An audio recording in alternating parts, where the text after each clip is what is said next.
भारत के डी गुकेश और Abdul सत्तारो Nodirbek Uzbekistan के खिलाड़ी चौथे राउंड में आपस में टकराने वाले हैं। इन दोनों के बीच एक राइवलरी चल रही है लंबे समय से।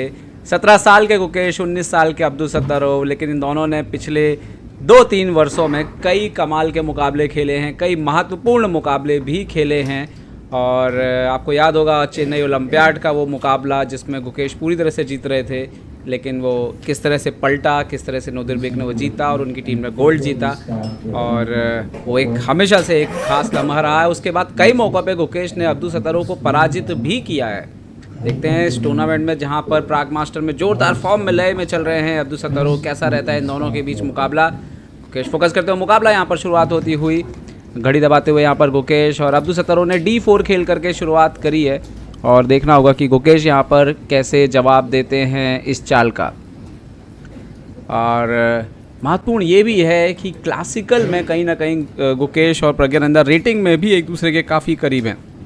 नाइट F6 यहाँ पर खेलते हुए गुकेश, तो देखते हैं आगे ओपनिंग किस तरफ जो है वो आगे बढ़ेगी। यहाँ पर नोदिरबेक अच्छे से जानते हैं गुकेश की खासियत क्या है, गुकेश की ताकत क्या है, तो वहीं गुकेश भी अच्छे से जानते हैं कि नोदिरबेक की ताकत क्या है, अब्दुल सत्तारो की ताकत क्या है। यहाँ पर C4 खेलते हुए अब्दुल सत्तारो, और देखना होगा कि गुकेश यहाँ पर कंटिन्यू कैसे करेंगे। गुकेश ने E6 किया है, इंटेंशन दिखाया है किंग निम्जो इंडियन ओपनिंग खेलने का, क्या कंटिन्यू करने देंगे। नहीं ना, नाइट F3 खेल दिया है, मतलब वो चाहते हैं कि क्वींस इंडियन जैसा अगर आप कुछ खेलें तो खेलें।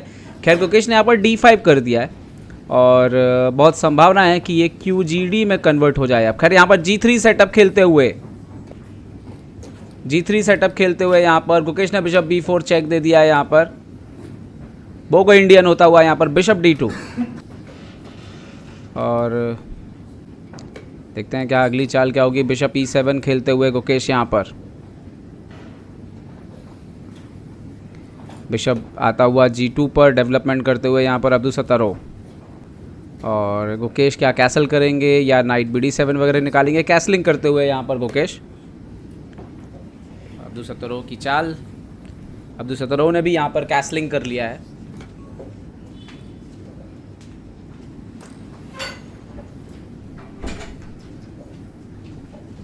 गुकेश यहाँ पर C6 खेलते हुए, अब्दुल सत्तारो क्वीन C2 बाहर आता हुआ यहाँ पर, नाइट BD7। तो लगातार दोनों तरफ से जो है वो मोहरों का डेवलपमेंट जारी है। रुक C1 आता हुआ है यहाँ पर, A5 किया है गुकेश ने, एक तरह से बताते हुए कि क्वीन साइड से हम आपको स्पेस जो है वो नहीं लेने देंगे। और ठीक उसी अंदाज में अब्दुल सत्तारो ने भी A4 खेल दिया है और A5 के पॉन को वहीं पर थाम दिया है।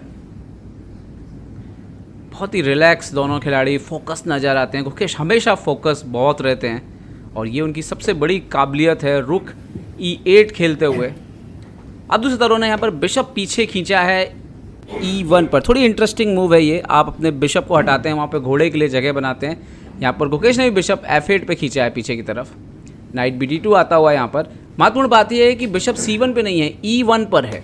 ओके, यहाँ पर E5 किया है गुकेश ने और इमीडिएटली जो है D/E5 यहाँ पर अब्दुल सत्तारो मारते हुए, एक्सचेंज करते हुए यहाँ पर पॉन को, सेंटर को ओपन करते हुए गुकेश ने नाइट E5 मारा है। क्या कंटिन्यू हमें और भी कुछ एक्सचेंजेस यहाँ पे देखने मिलेंगे? यस, नाइट E5 यहाँ पर आता हुआ अब्दुल सत्तारो का, और गुकेश का भी रुक E5। आप कह सकते हैं कि काले मोरों से गुकेश ने करीब करीब इक्वालिटी, बराबरी जो है वो हासिल कर ली है। हमेशा आपका यही एक उद्देश्य होता है ओपनिंग में कि एक ठीक ओपनिंग ऐसी ही कही जाएगी जहाँ पर आपको शुरुआत से ही बराबर मिल जाए। और यहाँ पर D5 पर भी एक्सचेंज करते हुए अब्दुल सत्तारो उन खिलाड़ियों में बिल्कुल नहीं है जो आसानी से ड्रॉ खेलें, और ठीक गुकेश भी वो पोजीशन में इनबैलेंसेस चाहते हैं, पोजीशन में कुछ मुश्किलें चाहते हैं। D5 मारते हुए C/D5 मारा है उन्होंने, नाइट से या रुक से नहीं, नाइट से नहीं मारा है। यहाँ पर नाइट आता हुआ F3, हाथी को चुनौती देता हुआ। देखते हैं कि रुक को कहाँ पर लेकर के जाएंगे गुकेश। गुकेश ने रुक को वापस खींच लिया है E8 पर, और अभी भी गुकेश का लाइट कलर का बिशप जो है वो गेम में आना बाकी है। एक आइसोलेटेड पॉन उन्होंने सेंटर पर कर लिया है D5 पर। नाइट आता हुआ D4 के स्क्वायर पर बैठता हुआ यहाँ पर गुकेश ने B6 खेल दिया है यहाँ पर, और बिशप को B7 से निकलने की तैयारी है। E3 खेलकर घोड़े को सपोर्ट लगाते हुए, और एक तरह से वो कहते हैं कि आइसोलेटेड पॉन के जो ठीक सामने वाला स्क्वायर है उसको अच्छे से आप कंट्रोल कर लीजिए। गुकेश यहाँ पर बिशप A6 आते हुए, इंटरेस्टिंग मूव है, और जवाब दिया है B4 खेल करके। एक तरह से वो बोल रहे हैं कि आप एक्सचेंज करिए वरना मैं B5 करके आपके बिशप को क्लोज कर दूंगा। गुकेश ने A/B4 यहाँ पर मार लिया है,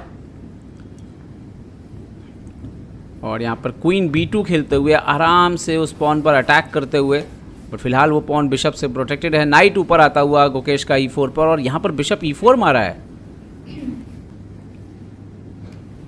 यहाँ पर देखते हैं गुकेश पॉन इंटू E4 मारेंगे। यस, पॉन इंटू E4 मारते हुए यहाँ पर इस पोजीशन में अगर कोई सबसे अच्छी बात है अब्दू सत्तारो के लिए तो वो है उनका घोड़ा जो कि D4 पर बैठा हुआ है, और वो जो बिशप E1 पे था उसने B4 के पॉन को मारते हुए वापसी की है। क्या गुकेश यहाँ पर ये भी एक्सचेंज करेंगे? यस, बिशप भी एक्सचेंज होता हुआ बिशप इंटू B4, और क्वीन B4 सिर्फ औपचारिकता, क्वीन B4 बोर्ड पर आता हुआ। अगर आप ध्यान से देखें तो दोनों ही खिलाड़ी काफ़ी संभल के खेले हैं अब तक, लेकिन गुकेश की पोजीशन में कुछ कमजोरियां जरूर दिखती हैं मुझे। रुक C8 है, एक तो B6 वाला पॉन टारगेट पे आ सकता है यहाँ पर, और E4 के पॉन को भी आपको ध्यान रखना पड़ेगा। खैर नाइट F5 क्वीन F6 होता हुआ। अगर गुकेश के रुक की बात करें तो वो काफ़ी एक्टिव दिख रहा है C8 पे फिलहाल, और ये घोड़ा वापस D4 पे जाता हुआ।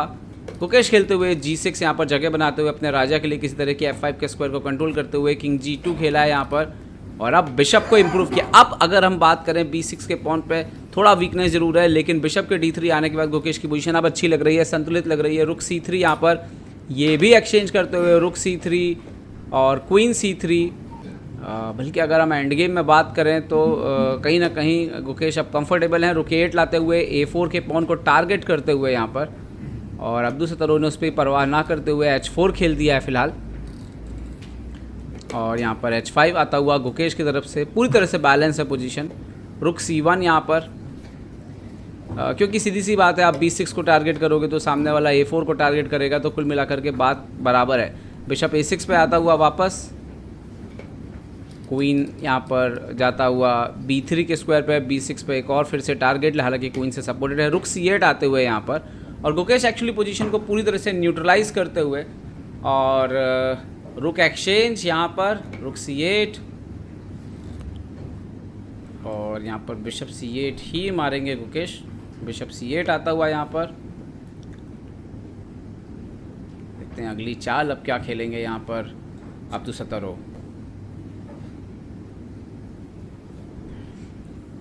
यहाँ पर क्वीन आता हुआ D5 के स्क्वायर पर, नाउ क्वीन E7, क्वीन जाता हुआ C6 पर, तो गुकेश ने क्वीन C7 रख के यहाँ पर bishop versus night end game में मेरे ख्याल से कन्वर्ट करने का पूरा इंतजाम कर दिया यहाँ पर। क्या एक्सचेंज करेंगे अब्दू सत्तारो या हटेंगे वजीर को लेके? हटे हैं, क्वीन C4 खेला है, क्योंकि कहीं ना कहीं अगर नाइट बिशप एंड गेम की बात करें तो वहाँ पर थोड़ा नुकसान हो सकता है वाइट का, क्योंकि वहाँ पर मजबूत दिखता है वहाँ पर। खैर यहाँ पर नाइट E7 आता हुआ, और ये क्या है? अच्छा ओके, उन्होंने बिशप लिया है, क्वीन एंड गेम खेलने के लिए तैयार। क्वीन इंटू E7 यहाँ पर, queen into C8 with a check, king G7 H7 में कहीं पे जाएगा। H7 ज़्यादा मुफीद लगता है क्योंकि आपको दूसरा चेक नहीं आएगा वहाँ पर, और अब ये पूरी तरह से ड्रॉ एंड गेम में कन्वर्ट हो चुका है। किंग G7 गए हैं, यस ओके।